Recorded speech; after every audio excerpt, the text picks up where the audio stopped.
माय YouTube channel आणि आज आपण आलेलो आहे सिन्नर मधील गोंदेश्वर मंदिरामध्ये। हे जे 1000 वर्षापूर्वीचे जुने अतिशय प्राचीन मंदिर आहे आणि खूप सुंदर बांधणी आहे। तर मी तुम्हाला पूर्ण दाखवणार आहे, त्यामुळे व्हिडिओ शेवटपर्यंत बघा आणि चॅनलवरती नवीन असाल तर चॅनलला सबस्क्राइब नक्की करा।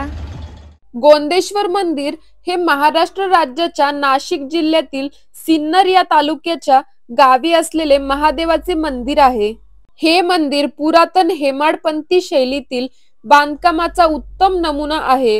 हे मंदिर 12व्या शतकात गवळी राजकुमार राजगोविंद यांनी बांधलेले आहे। हे मंदिर 5 मुख्य मंदिरांचा समूह असल्याने त्याला शैव पंचायतन म्हटले जाते। यातील गोंदेश्वराचे मुख्य शिवमंदिर मध्यावर असून सभोवती 4 उपदिशांना असणारी मंदिरे पार्वती, गणपती, सूर्य आणि विष्णू यांची आहेत।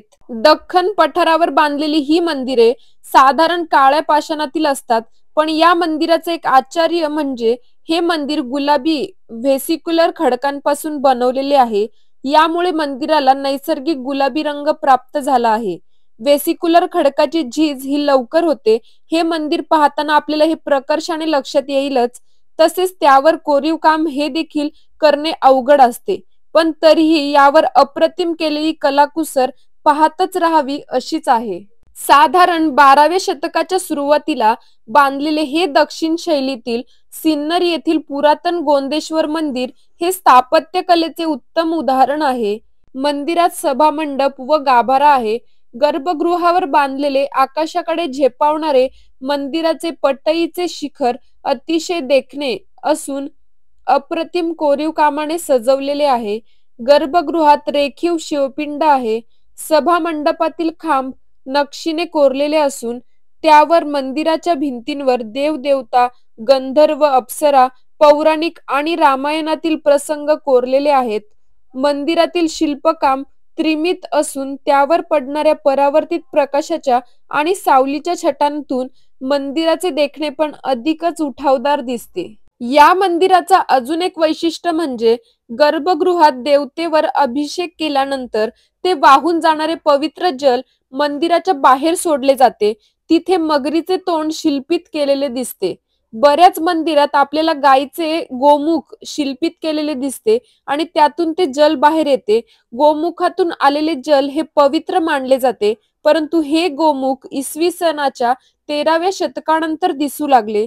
त्याआधी मकर प्रणाल अर्थात मगरीचे तोंड कोरलेले दिसते आणि ते पवित्र जल मगरीच्या तोंडातून बाहेर पडत असते। आणि हे गोंदेश्वर मंदिर हे भूमी शैलीतले महाराष्ट्रातले तुलनेने उशिरा निर्माण झालेले मंदिर आहे। 13व्या शतकातले हे मंदिर बांधले गेले तेव्हा देवगिरी ही राजधानी होती, मात्र त्याच्या आधी म्हणजे यादव हे मांडलिक असतानाचे आणि देवगिरी ही यादवांची राजधानी नसतानाही कालखंडात एक मंदिर सिन्नर मध्ये बांधले गेले आणि हे ते दुर्लक्षित मंदिर म्हणजे सरस्वती नदीच्या किनारी असलेले ऐश्वरेश्वराचे। गोंदेश्वर मंदिराचं दर्शन करून झाल्यानंतर आम्ही इकडे ऐश्वरेश्वर मंदिराचं दर्शन घेण्यासाठी आलोय। हे देखील अतिशय सुंदर आहे, त्यामुळे व्हिडिओ पूर्ण बघा। यालाच ऐश्वर मंदिर असेही म्हणतात। यादव आईरमन देव ह्याने हे ऐश्वरेश्वर मंदिर बांधले असावे असे मानले जाते। हे ऐश्वराचे मंदिर दिसायला अगदी लहानसं आहे, किंचित वेगळ्या शैलीचं, द्रविड आणि वेसर अशा मिश्र शैलीचं। मूळचे शिखर आज गायब आहे, त्यामुळे शैली नीटशी ओळखता येत नाही।